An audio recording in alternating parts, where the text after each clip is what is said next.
Ride the signal through the unknown. This is the cryptic current. In your impression, how are Native Americans often described? Is their life merely about hunting and gathering, a primitive lifestyle as we learned in textbooks? Recently, an American archaeologist named Ed Panha has become very famous. Netizens are very excited about his online courses. Even the History Channel created a special segment to invite Panha to lecture on television. Panha's expertise is in American archaeology. He posed a question as follows. Do you think that before the European explorer Columbus discovered America, what kind of life were the American people experiencing? Were they living in thatched huts or makeshift houses? Daily, were they just gathering and hunting, or on their way to do those things? Then perhaps the knowledge we once learned has led to complete misunderstandings. We have all been blinded by history books. Contemporary archaeological research reveals that, or at least many of them, had a prosperous community life, even surpassing many other places in the world. S story will certainly exceed any impression you. Today, we will talk together about the hidden truth of American civilization.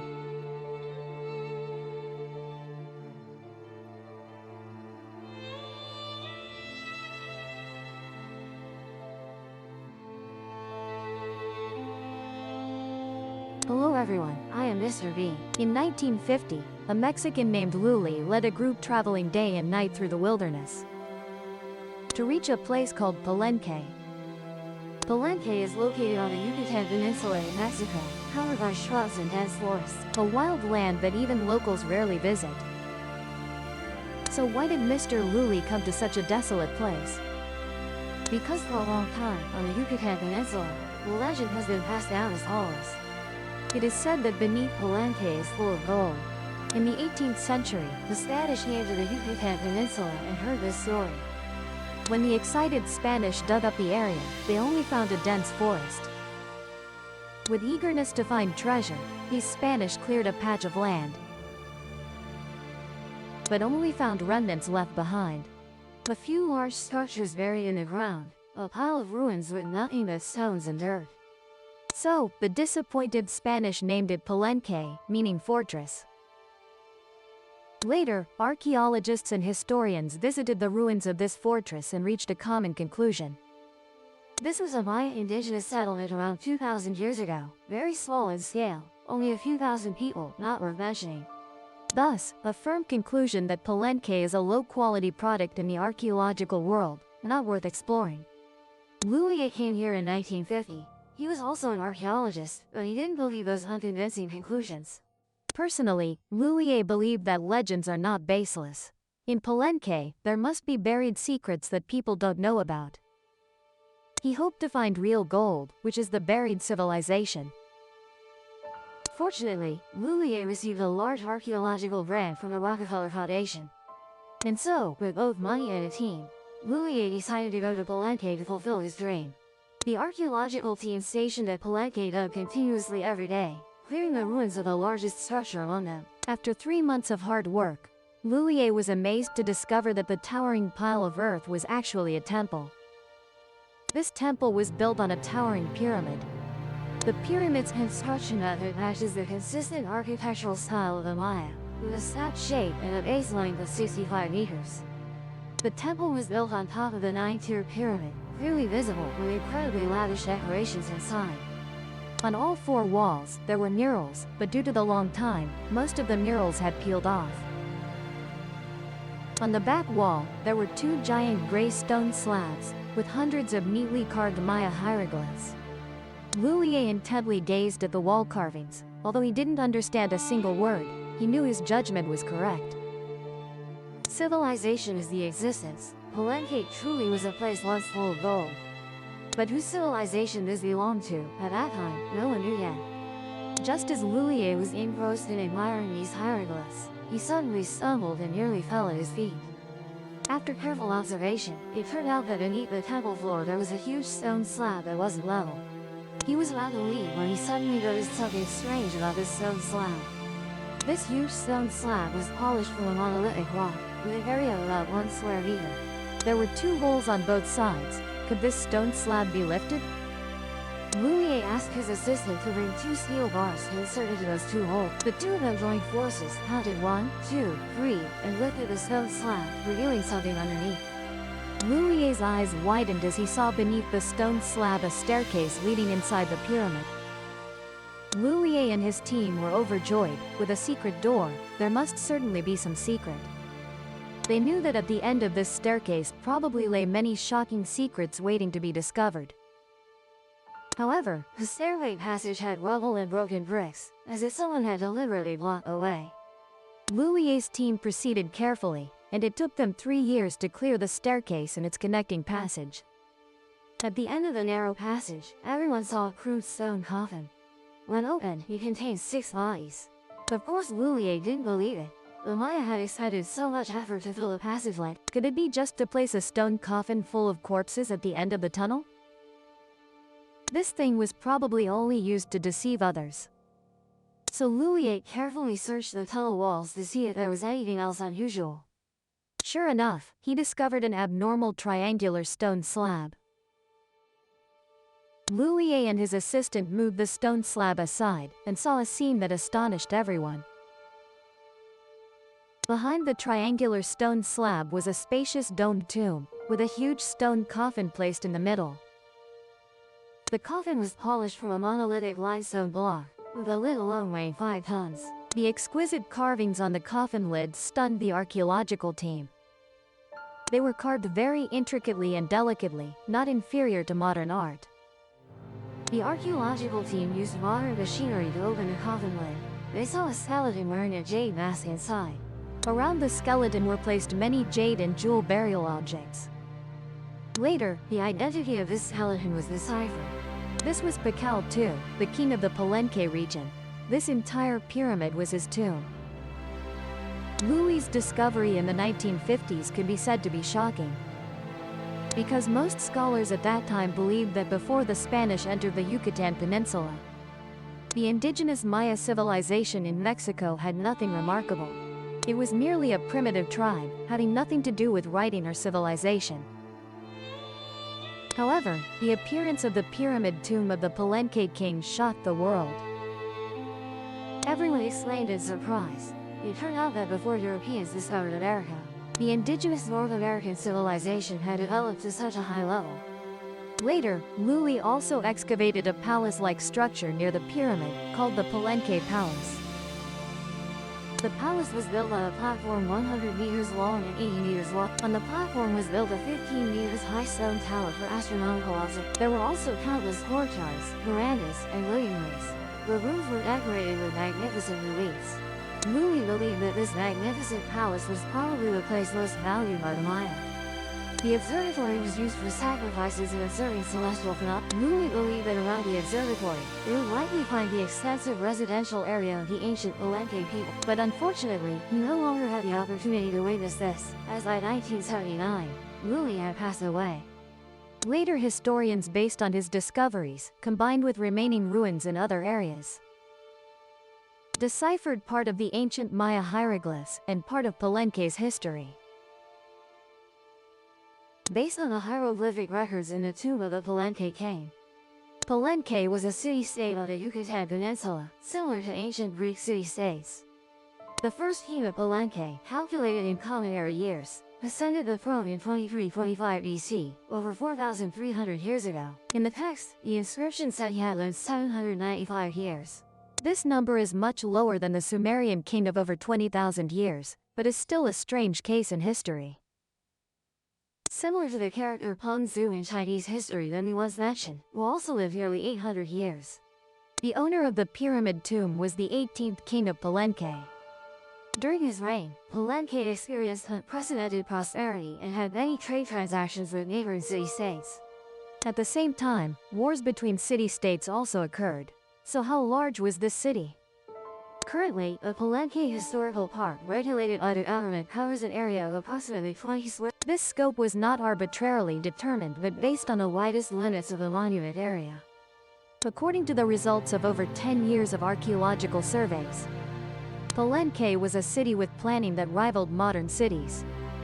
It had solid walls with agricultural land and irrigation systems outside.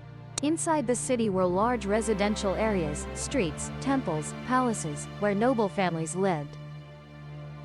There were also large and small squares used for citizen gatherings. At the same time, canals ran through the city, providing domestic water for the people. Estimates, Palenque. This number is slightly smaller than Athens' population of 150,000 in the 5th century BC. But a significant portion of Athens' population did not live in the city and were not counted as urban residents. Currently, most of Palenque remains buried underground and in dense forests. The portion that can be excavated only accounts for 1/10 of the historical park's area. Palenque remained active until the 8th century when it suddenly disappeared. The reason for Palenque's disappearance will be mentioned later. Modern archaeology has discovered that city-states like Palenque were found throughout the Americas. Not only in Mexico but also in the United States, and the scale could be even larger. In 1849, a U.S. Army lieutenant named James Irving Simpson led a troop into Chaco Canyon. Chaco Canyon is located in northwestern New Mexico, a remote and isolated area, with sparse vegetation, only showing some greenery during the rainy season. Simpson was a topographic engineer for the U.S. Army. In 1848, after the Mexican-American War, New Mexico officially became part of the United States. Simpson's mission was to survey part of the terrain of the new territory. Lieutenant Simpson was very curious about New Mexico, the newly joined land of America. New Mexico lacked food and drinking water, with a population concentrated in the central northern area where water sources. The northwestern region without water was full of mountains and remote. That day, Simpson arrived at Chaco Canyon, looking through a telescope from a distance. He was very surprised to see traces of a large residential area in the center of the canyon, because the local people told Simpson that the canyon was an uninhabited area, where there was no water source and no farming was possible. So, after hundreds of years without inhabitants, why was there a residential area here? When Simpson and the survey team ran to what looked like a residential area, they discovered that it was actually an architectural complex that had been abandoned for a long time. After thorough investigation, Simpson discovered about 15 building complexes. The scale of each building complex was very large, the largest one covering approximately 10,000 square meters, consisting of 650 rooms, with the highest point equivalent to a 4-story building. A building of 10,000 square meters, 4 stories high, is nothing surprising to modern people. But for Lieutenant Simpson in 1849, about 170 years ago, it was an unbelievable shock. Because at that time, not many such buildings can be found throughout the United States. Even the White House only had an area of over 5,000 square meters, with more than 500, and excluding the basement, the above-ground building was only 2.5 stories high. After the American Civil War, from 1861 to 1865, in major cities like New York, Chicago, 4-story buildings began to become common. As for the first skyscraper in the United States and the world, the Home Insurance Building was only built in 1885, and although called a skyscraper, it was only 10 stories and 42 meters high, considered a standard marvel at that time. For people living before the 1850s, seeing a 4-story building in the American wilderness was truly astounding. This is also an ancient ruin. This mean structure probably isn't much different from the shock modern people feel when a dish appears before their eyes. What surprised Simpson even more was that the building complex had a multi-tiered structure from the outer wall inward.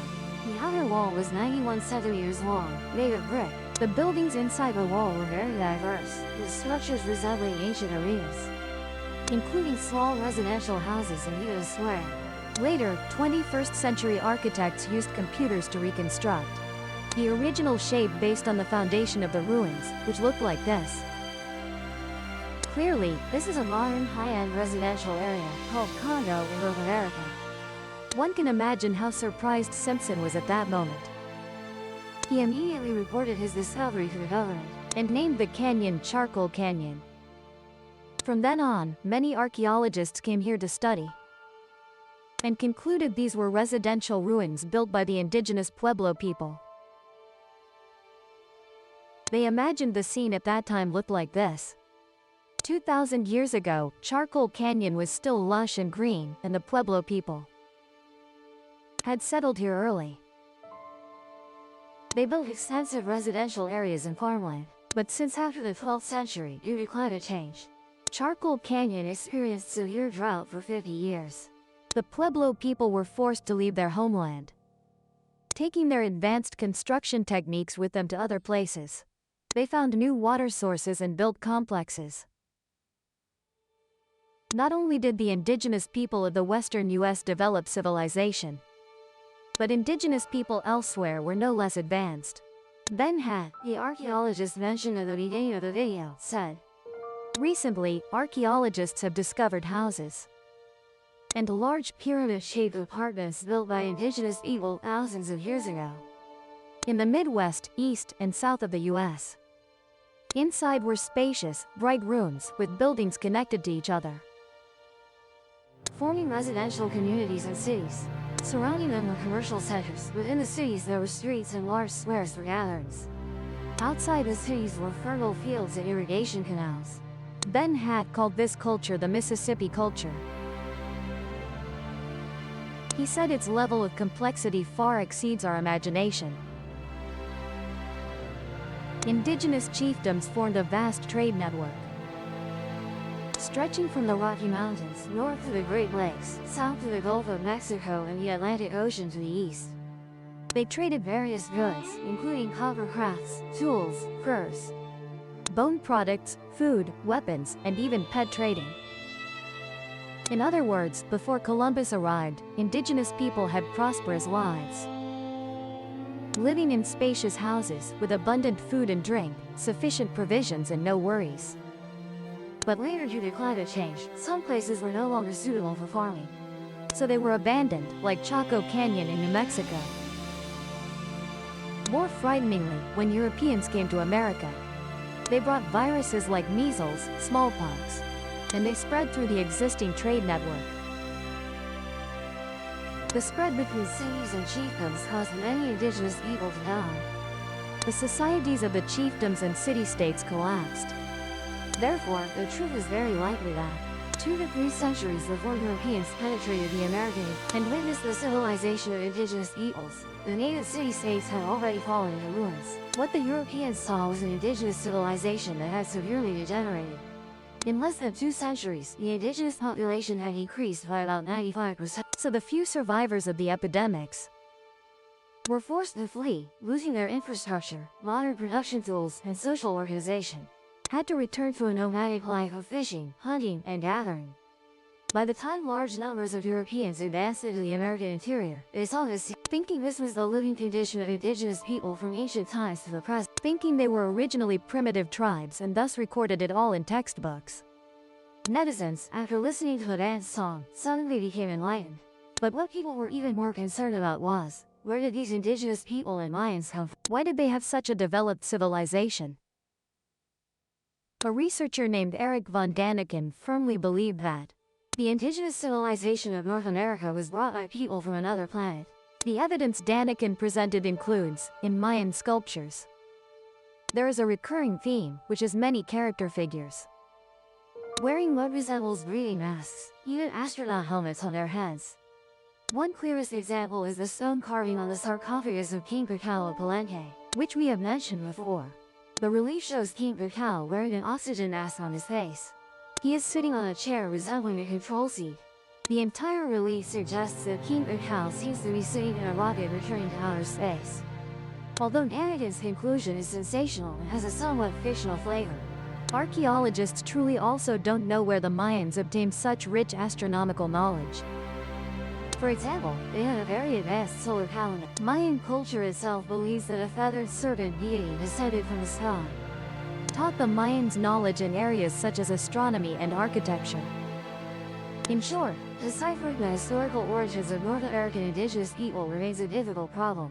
However, current historians and archaeologists have at least begun to face one issue, which is, what they once saw may not necessarily be the whole truth. I wonder if you noticed a detail at the beginning of the story we discussed today? That is archaeologist Lully A. If back then he hadn't firmly believed that legends are not baseless, but only followed judgments based on biased viewpoints and conclusions, would there have been a series of subsequent discoveries that helped us uncover part of the truth about ancient history? Or as in the video, Where did Earth's water come from? Yet the recycled scientists Stephen Moishish hadn't relied on the ancient Babylonian creation myth. Anna Luis discovered the formation of Earth's water through scientific reasoning, which coincidentally matched the Babylonian creation myth. Then perhaps our research and details would have been steered in different directions? If based on countless proven experiments, it can be seen that who among us is willing to broaden our thinking, try to see things from a different perspective? Try to believe in things we originally considered myths, legends, baseless, or even untrustworthy superstitions. Perhaps we will gain valuable insights in our life, studies, and work. I wonder what you think about this. Hope you all share your thoughts in the comments section below the video. And our sharing for today will pause here. If you found this video helpful, don't forget to share it with a friend. Let's review it again. Thank you very much. Goodbye and see you next. Please subscribe to the Gia Nico channel so you don't miss exciting videos. If the signal hooked you, subscribe and catch the next ripple.